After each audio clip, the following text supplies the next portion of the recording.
Bon, c'est la deuxième fois que je filme cette vidéo parce que la première fois les rushs étaient... En fait, je sais pas, je les ai même pas regardés, mais il y a des fois comme ça où tu filmes une vidéo et tu te dis... Je crois que c'était de la merde, non? C'est reparti pour un tour, c'est un autre jour, on va essayer de faire ça dans la joie, la bonne humeur et l'éloquence, si possible. Un minimum. Je vais vous parler de tout ce que j'ai lu cet automne. Il s'agit donc aussi, c'est mon bilan du Pumpkin Autumn Challenge puisque il m'accompagne pendant cette saison depuis plusieurs années maintenant. C'est pas trop mal le Pumpkin Autumn Challenge 2022. Il me semble que j'ai lu au moins autant de livres qu'il y avait de catégories. Si vous avez vu ma pile à lire, ma vidéo je veux dire, vous savez que j'avais une vraie pile de bouquins que j'avais chez moi et que j'avais envie d'écouler. J'ai aussi présenté des titres un peu en mode wishlist que j'avais pas et bien sûr je le savais, mais il s'est avéré que en effet je n'ai pas eu le temps de les lire. Mais c'est pas très grave, voilà, il n'y a pas de mal à rêver quand on fait des piles à lire, il n'y a pas de mal aussi à essayer de vous donner des idées. Et puis moi, comme ça, j'ai également déjà des idées pour des futures lectures, peut-être. Bref, ce Pumpkin Autumn Challenge s'est plutôt bien passé. Finalement, je me rends compte que cette année, j'ai lu à peu près une quinzaine de livres par saison, ce qui est vraiment pas mal. J'ai eu un très bon rythme de lecture. Et voilà, sans plus tarder, je vous montre tout ce que j'ai lu cet automne. Et j'ai démarré l'automne pas vraiment sous les meilleurs auspices de lecture puisque j'ai lu 100 ans de solitude, encore une fois je vous le montre alors qu'il n'y a vraiment rien à voir, de Gabriel Garcia Marquez. C'était notre lecture commune pour le book club de Patreon. Et je suis passée complètement à côté de ce livre. On suit l'histoire de la naissance, de l'ascension et de la décadence de la famille Buendia à Macondo, un petit village fictif de Colombie. C'est du réalisme magique ou merveilleux, fantastique, surnaturel, un peu absurde et presque horreur parfois se mêle. C'est vraiment un ovni littéraire et je pense que Cent ans de solitude fait partie de ces bouquins où tu vas le lire, ça passe ou ça casse. Et pour moi au début ça a été, je trouvais ça intéressant dans le style, je trouvais ça intéressant dans la forme, dans le fond, c'était complètement différent de tout ce que j'avais lu jusque-là. Et puis au fur et à mesure, toute cette étrangeté m'a un peu lassée, je me suis sentie vraiment en dehors de tout ça. Et comme je le disais déjà, j'ai l'impression que j'avais pas du tout les clés pour comprendre ce livre, alors que ça a été une lecture commune.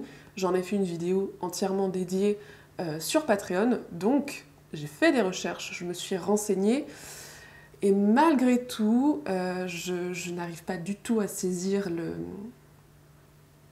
le truc. Voilà, j'ai pas eu le truc, et ça ne l'a pas fait avec moi. Il y a des gens qui ont adoré, il y a eu beaucoup de gens comme moi aussi qui ont eu beaucoup de mal. Mais ouais, c'est un livre qui divise. Il y a des gens pour qui c'est leur livre préféré de tous les temps. Il y en a beaucoup, j'ai l'impression. Et puis il y en a d'autres comme moi qui ont pas capté, quoi. Pour les premières lectures, vous m'en voudrez pas, je passe assez vite parce que c'est des bouquins dont j'ai déjà parlé dans des vlogs, dans d'autres vidéos cette saison. J'ai enchaîné avec Le Cauchemar d'Innsmouth parce que après 100 ans de solitude, j'étais un peu en rade et il me fallait quelque chose de rapide, de facile à lire, et les graphiques, c'est toujours un bon choix. Couverture absolument horrifiante, terrifiante, tout comme le contenu de ces mangas, puisqu'il s'agit de l'adaptation de la nouvelle ou du petit roman éponyme de Lovecraft. C'est du scénario classique à la Lovecraft, comme vous en avez certainement déjà lu. Un jeune homme est de passage dans une région qu'il connaît mal et il entend dire que près de là, il y a une ville extrêmement étrange qui recèle des secrets, des mystères dont les habitants semblent maudits, en tout cas sont très fermés aux étrangers, personne n'y va, tout le monde lui dit de ne pas y aller, et qu'est-ce qu'il fait bien sûr?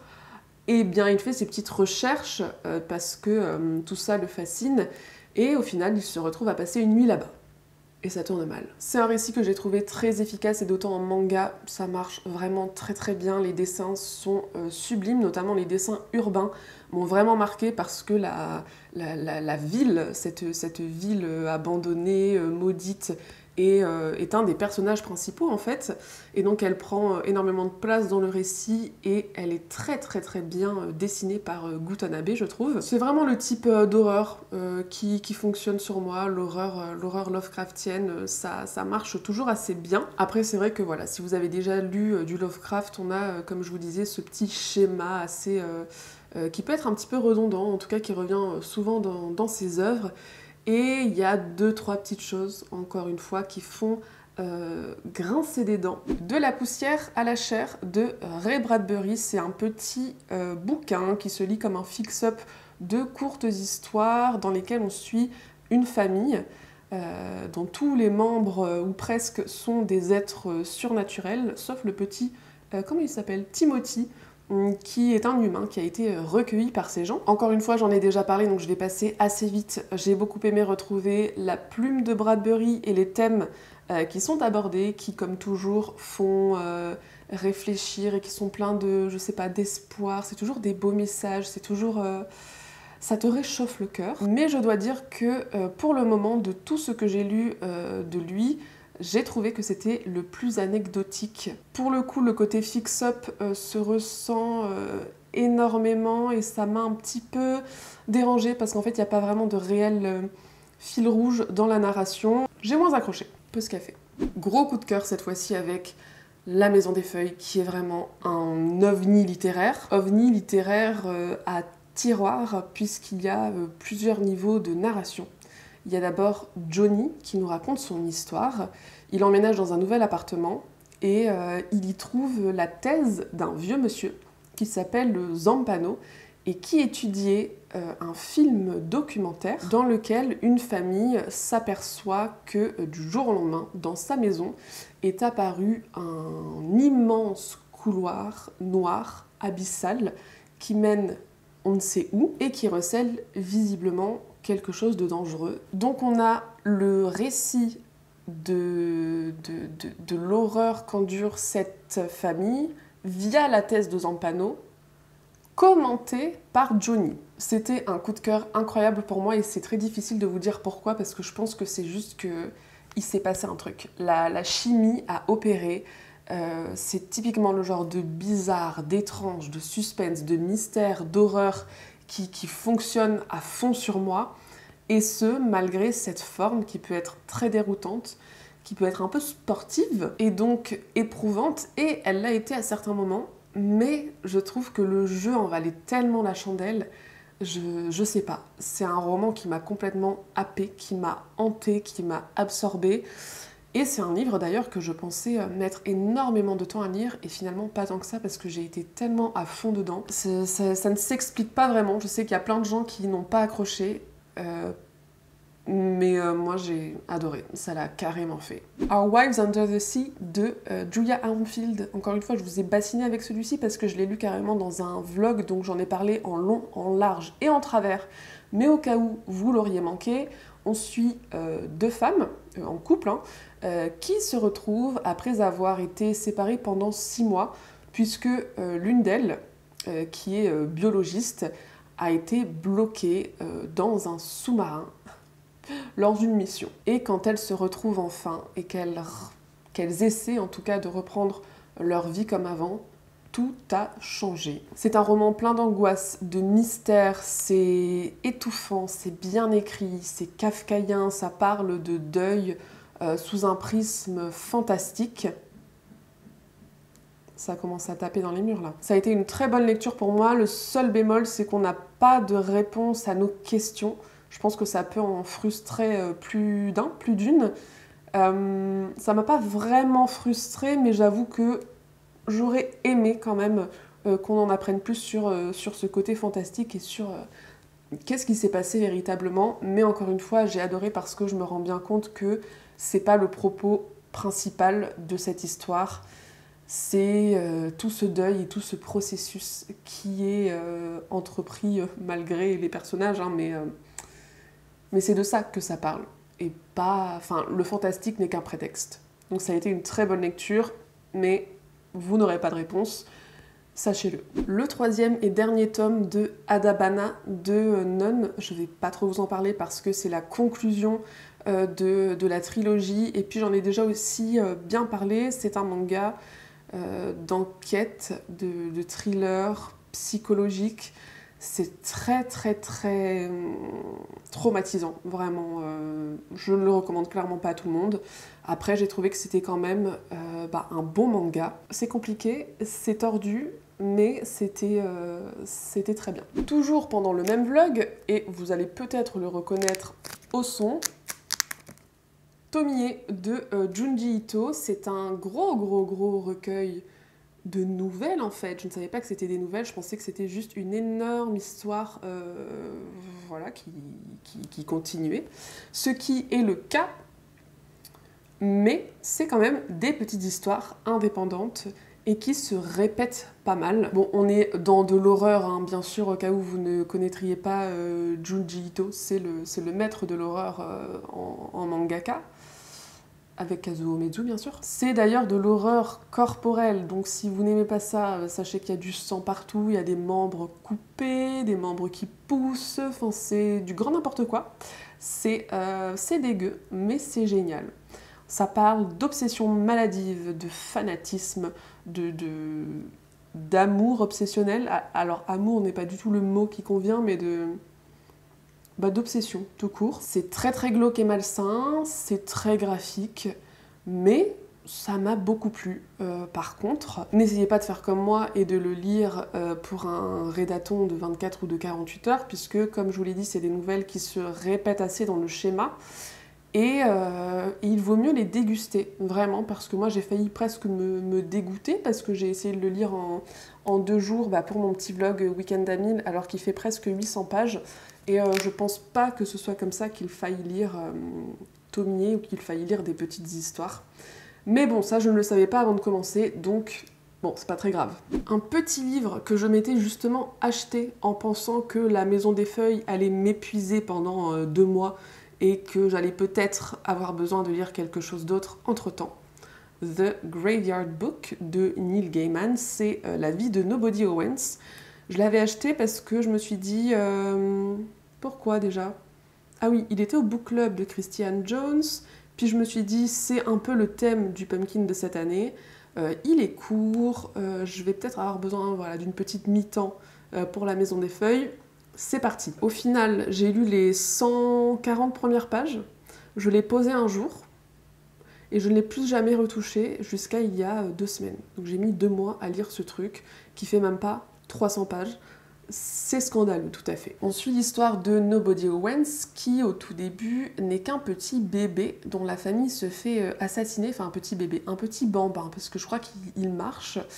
Et pendant que toute sa famille se fait buter, lui il sort de son berceau, il sort de chez lui puisque la porte est ouverte, et il va au cimetière du quartier, et là il se fait recueillir et adopter par les fantômes qu'il habite. De toute façon, il n'a plus de famille, malheureusement. Et on va suivre sa vie en grandissant dans ce cimetière, sa vie totalement différente des autres petits garçons, du coup, vous pouvez l'imaginer. C'était très mignon, c'est un genre de conte philosophique, c'est très poétique. J'ai beaucoup aimé la plume de Gaiman en anglais, parce que j'ai lu 2 livres de lui, mais en français, et ça m'avait pas spécialement marqué, mais là j'ai trouvé que c'était vraiment bien écrit. C'est à la fois macabre et gothique, mais en même temps réconfortant.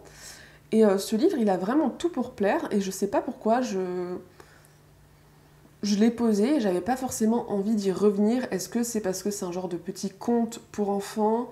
Il y a des enjeux, mais en même temps ils sont pas non plus... Enfin je sais pas, c'était sympathique, mais ça m'a pas embarqué. Je me sentais pas non plus appelée. J'avais envie de connaître la suite, mais j'étais pas non plus hyper pressée. Trop bizarre des fois des lectures comme ça où c'est chouette, mais tu dis bon, si je le lis pas au pire. Mais je l'ai terminé, je l'ai terminé. C'était un bon petit moment de lecture, mais ça ne m'a pas non plus transcendée. Voilà. En octobre, pour le book club, on a lu Une cosmologie de monstres de Shaun Hamill. C'est un récit fantastique, un petit peu horrifique et inspiré, encore une fois, de l'univers de Lovecraft. On suit l'histoire d'une famille qui nous est racontée par le dernier enfant, qui s'appelle Noah. Il écrit cette histoire à l'âge adulte, mais il revient dans le passé et il nous raconte toute l'histoire de sa famille. Et dès le début, tous les membres de cette famille donc semblent un peu surveillés, tourmentés par une présence étrange dont on ignore si elle est réelle ou le fruit de leur imagination, d'autant que c'est des gens qui sont très branchés horreur, puisqu'ils sont fans de Lovecraft. Leur métier, c'est de créer des attractions grandeur nature horrifiques pour Halloween notamment. Ils ont vécu beaucoup de drames, donc c'est vrai qu'au début on ne sait pas trop si leur imagination leur joue des tours ou s'il y a vraiment une dimension fantastique. Et c'est par le biais de Noah que les choses vont basculer. Il va être le pivot de cette espèce de malédiction qui les suit. Et voilà, on va comprendre à travers ses yeux de quoi il retourne exactement. Je savais pas du tout à quoi m'attendre en commençant ce livre, si ce n'est que j'avais vu dans les avis des gens que voilà, il y a vraiment un twist auquel on ne s'attend pas. Et donc je savais pas à quoi m'attendre. J'ai trouvé que c'était un page-turner, vraiment ça se lit extrêmement vite. Page-turner au sens propre du terme.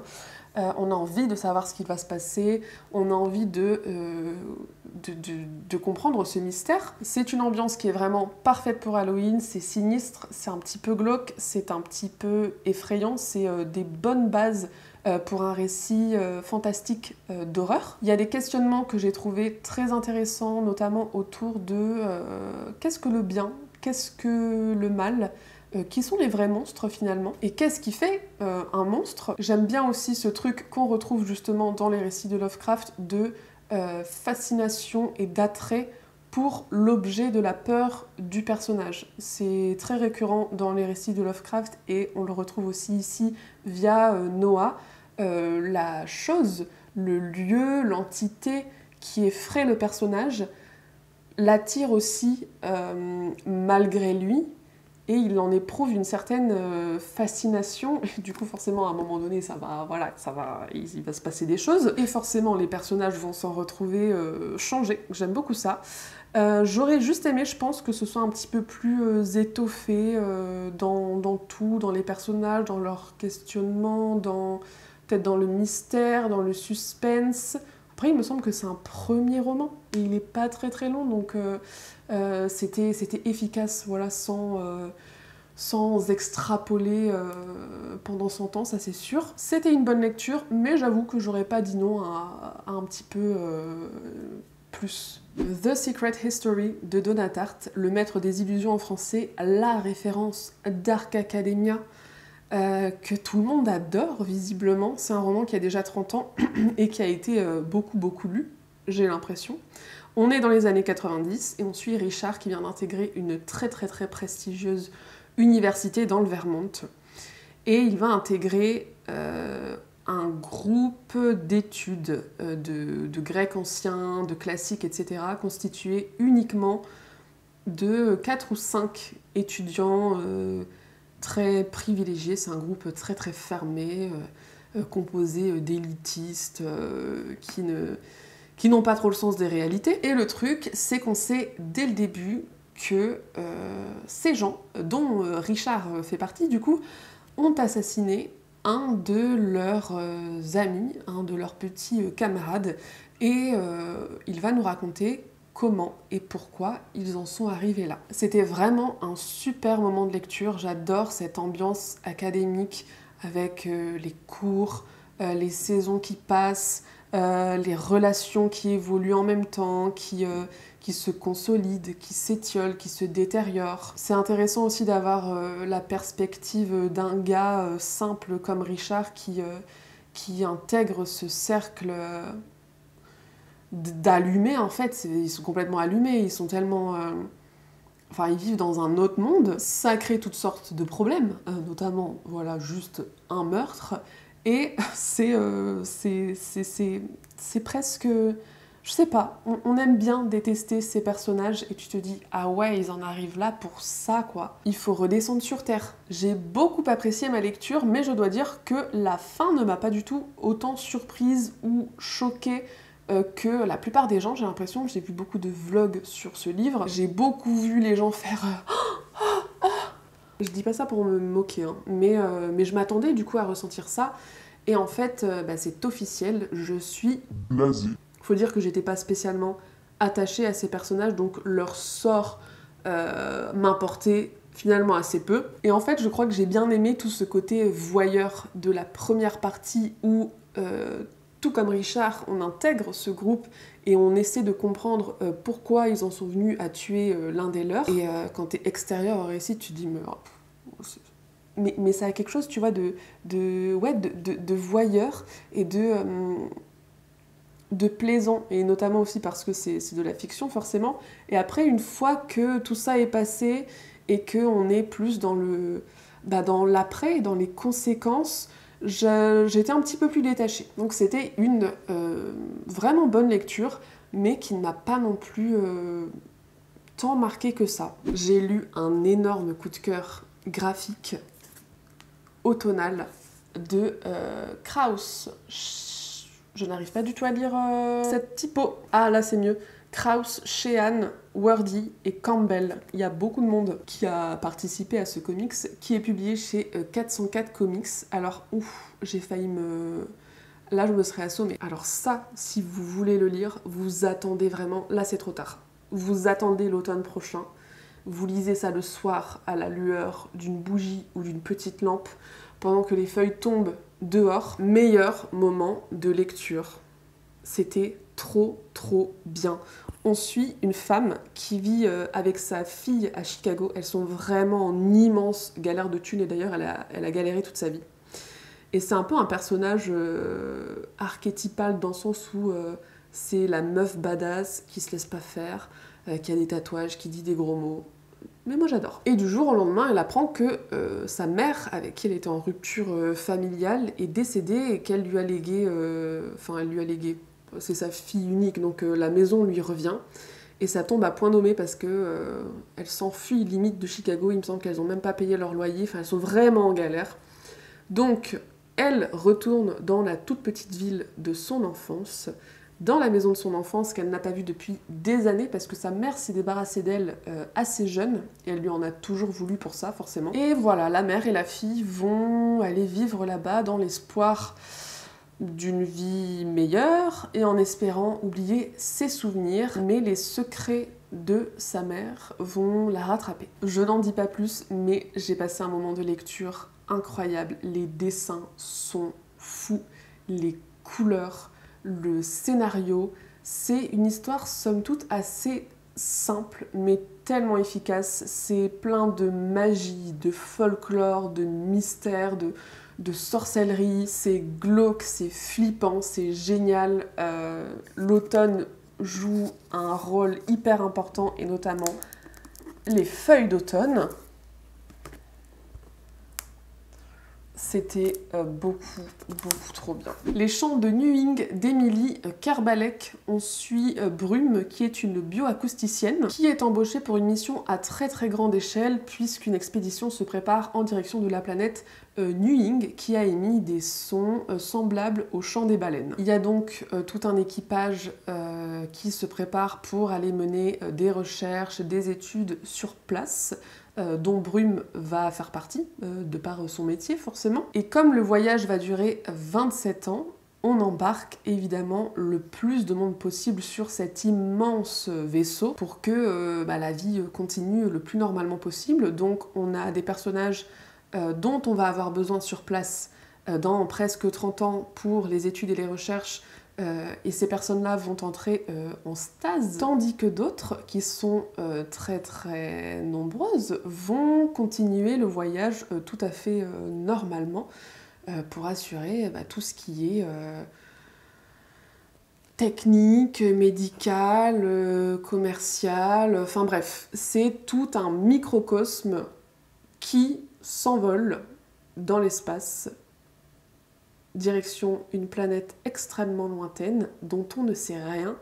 Et ce qui est très intéressant, c'est qu'en fait on va suivre plusieurs personnages très différents les uns des autres, qui ont des buts différents. Et en 27 ans, il peut s'en passer des choses. Il y a des choses qui peuvent mal tourner, il y a des choses qui peuvent changer, il y a des allégeances qui peuvent se créer, se dissoudre. Bref, tout ne se passe pas forcément comme prévu. Encore une fois, c'était un bon page-turner que j'ai lu très très rapidement parce que j'étais carrément embarquée dans l'histoire. Ce que j'ai trouvé hyper intéressant, c'est que le résumé est loin de tout nous dire. Et donc le récit réserve vraiment beaucoup de surprises, notamment autour de questionnements qui ont lieu autour de la mémoire, qui doit être un thème cher à l'autrice, j'imagine, parce qu'on le retrouvait déjà dans Quitter les monts d'automne. C'est des questionnements que j'ai trouvés hyper intéressants. Je vous en dis pas plus parce que moi je m'attendais pas à retrouver tout ça en fait. Et c'est un livre qui aborde vraiment énormément de sujets différents. Et en fait, en plus de tous ces thèmes scientifiques, biologiques, éthiques, etc., qui font réfléchir, c'était extrêmement divertissant. J'aime beaucoup la plume d'Émilie Carvalec. J'ai vraiment passé un très bon moment de lecture. En plus, je me rends compte que j'ai vraiment un petit faible pour les space opéra, donc vraiment ça partait très bien quoi. Ensuite, en novembre, on a lu La Maison hantée de Shirley Jackson. 4 personnes se retrouvent à Hill House, une maison notoirement hantée, pour en étudier les phénomènes paranormaux, surnaturels, etc. And shit goes down. La Maison hantée, c'est une lecture hyper déroutante parce que les personnages sont complètement absurdes et décalés. On a une narration qui se marie parfaitement avec l'architecture de cette maison parce que tout est fait pour vous perdre, vraiment, littéralement. Il y a des moments où je me dis mais qu'est-ce que je suis en train de lire? C'est n'importe quoi. Je suis très sensible, donc les scènes horrifiques de ce livre, personnellement, je les ai trouvées terrifiantes et je les ai adorées. C'est vraiment ce que j'ai préféré. Mais c'est vrai que sinon, c'est pas mon préféré de Shirley Jackson. Bon, j'en ai lu que 2 en comptant celui-là. J'ai préféré Nous avons toujours vécu au château. Je saurais pas trop dire pourquoi. Je pense que pour le coup, c'était vraiment très bizarre, mais un bizarre qui me parle beaucoup moins que d'autres trucs que j'ai déjà lus, par exemple La Maison des Feuilles. Je pense que j'ai pas trop accroché à ce paradoxe entre le côté un peu frivole, un peu détaché des personnages, alors qu'en fait on est dans un roman d'angoisse, d'horreur, mais en même temps ce qui crée ce décalage crée aussi un malaise qui participe à cette angoisse et à cette horreur. Et en fait, je reconnais franchement le génie littéraire de ce livre parce que je pense que dans les années 60, il n'y avait pas grand monde qui écrivait ce genre de choses 59. Donc ouais, la fin des années 50, le début des années 60, je pense qu'il n'y en avait pas beaucoup des récits aussi... des récits d'horreur un peu étranges, un peu absurdes comme celui-ci. En plus écrit par des femmes. Mais ouais, j'avoue que je savais pas toujours sur quel pied danser et c'est pas la lecture qui m'a fait le plus kiffer, voilà, tout simplement. Mais encore une fois, question de goût, question de préférence. Allez, on arrive à l'avant-dernière lecture, je vais essayer de me dépêcher. J'ai lu Le Dernier chasseur de sorcières de James Morrow. On suit l'histoire de Janet qui va consacrer sa vie tout entière à essayer de prouver que la sorcellerie n'existe pas, après qu'elle a assisté à l'exécution de sa tante Isabelle alors qu'elle n'était qu'une enfant. Voilà le trauma quand même, puisque sa tante a brûlé sur le bûcher, donc oui, je ne l'ai pas dit, mais on est donc à la fin du XVIIe siècle. L'histoire commence en Angleterre. On est en pleine chasse aux sorcières, donc il se trouve que le père de Janet est lui-même un piqueur et on va la suivre durant toute sa vie mouvementée. On va suivre ses aventures, ses déboires, ses drames, ses victoires. On va encore une fois beaucoup voyager. Je dis encore une fois parce que j'ai lu de cet auteur L'Arche de Darwin que j'avais adoré l'année dernière et on retrouve des points communs aux deux romans. Et bref, on suit Janet pendant toute sa vie, tandis qu'elle va essayer de faire abolir en Angleterre et donc dans sa colonie des États-Unis d'Amérique les procès de sorcellerie. J'ai passé un très bon moment de lecture. C'est un roman d'aventure qui mélange comme dans l'Arche de Darwin, histoire et fiction. On retrouve des personnages qui ont réellement existé, des événements qui se sont réellement produits. Enfin bref, c'est de la fiction historique, hein, mais James Morrow brode aussi beaucoup de choses qui sont complètement fictives. Ouais, bon, de la fiction historique, quoi. Et puisque c'est de la fiction historique, ça veut dire que c'est aussi un roman qui est hyper violent, hein. On est clairement à une époque où il ne fait pas bon être femme, sorcière, indigène de cette Amérique colonisée et ravagée par les Blancs. Il ne fait pas bon être noir. Bref, donc il y a beaucoup de passages qui sont hyper choquants, qui sont hyper heurtants. Et en même temps, James Morrow, et c'est assez paradoxal, mais c'est aussi très drôle, c'est aussi piquant, c'est impertinent, c'est grotesque, c'est burlesque, c'est une immense épopée au cours de laquelle on suit un personnage très attachant, comme dans l'Arche de Darwin d'ailleurs. Et on a encore une fois cette opposition entre science et religion, puisque Janet essaie de prouver par le biais de la science que la sorcellerie n'existe pas, ou en tout cas que il n'est pas question du diable, de possession, de frayer avec le malin. Mais ce que j'aime avec James Morrow, c'est que c'est pas pour autant qu'il y a un discours moralisateur sur la religion en tant que telle. C'est une critique du fanatisme religieux, de l'obscurantisme, de l'extrémisme, mais pas de la religion en tant que telle. Parce qu'on suit Janet, qui est croyante. Je sais même plus quelle est leur religion, parce qu'entre les anglicans, les luthériens, je ne sais plus, les protestants, je sais plus. Mais bref, c'était une époque où la religion gouvernait en tout cas cette partie du monde.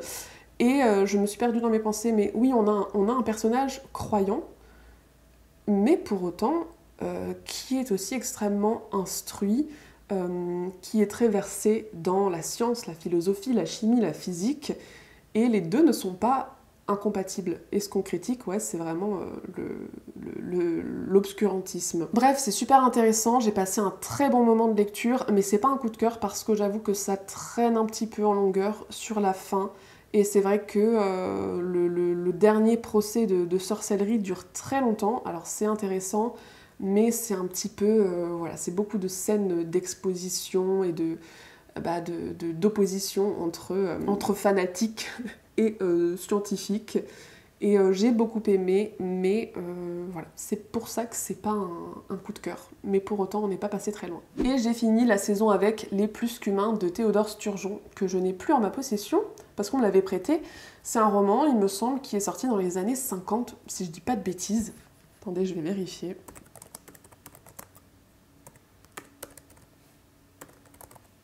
C'est un roman qui est paru en 1953. Ça en fait un roman extrêmement intéressant, même si j'ai un avis mitigé sur la question, parce que c'est extrêmement innovant pour l'époque, je trouve.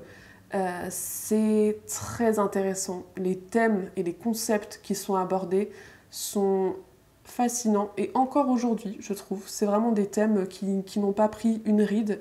Et qui sont toujours aussi intéressants. Et comme on peut s'en douter avec le titre, l'humain et l'humanisme est vraiment au centre, voilà, de cette histoire. Pour autant, j'ai été un petit peu déroutée, parce que c'est un roman qui est assez court, il fait même pas 300 pages, et qui se découpe en 3 parties. Je vais pas vous mentir, pendant les 80 premières pages, j'étais complètement perdue, mais vraiment perdue, je comprenais rien. Où est-ce qu'on est? Qui sont ces gens? Qu'est-ce qu'ils font?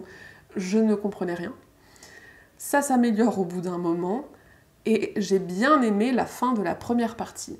Et ensuite, on passe à la deuxième partie, et tout à coup, je ne comprends plus rien de nouveau, parce que j'ai l'impression que finalement, j'ai lu une nouvelle, et que là, je passe à une deuxième nouvelle, parce que je ne sais plus qui sont ces personnages, ce n'est pas les mêmes, l'histoire a l'air de pas être la même, et au final, je persévère, et j'adore cette seconde partie, qui se termine, débute la troisième, et encore une fois, je suis perdue. Je ne sais plus qui sont ces gens, je ne sais pas ce qu'ils font, je ne sais pas en quelle année on est, je ne sais pas où on est, et c'est une narration qui est complètement éclatée.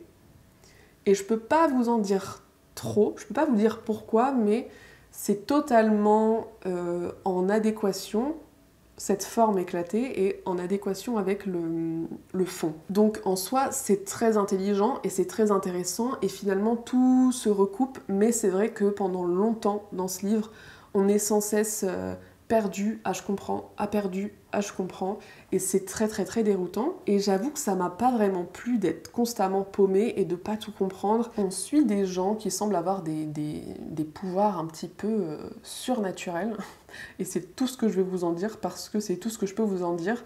Si vous avez envie de lire un grand classique de la SF des années 50, je vous le recommande. Sachez juste qu'il faudra être patient, il faut se laisser aller. Après, encore une fois, je pense que c'est un récit, ça passe ou ça casse. Et j'ai bien aimé, hein, globalement, mais ça n'a pas non plus été une excellente lecture pour moi, parce que justement, j'étais perdue. Et voilà, je suis enfin arrivée au bout, mon Dieu, mais de cette vidéo, mais tellement longue. Je me souhaite bonne chance à moi-même pour le montage. J'espère que ça vous aura plu. N'hésitez pas à me dire si vous avez lu certains de ces livres. Je vous retrouve pour la dernière vidéo de l'année dans quelques jours. Je ne sais pas trop quand est-ce que je vais la poster. D'ici là, portez-vous bien. Joyeuses fêtes si on ne se voit pas entre-temps. Lisez bien et à bientôt pour la prochaine. Bye!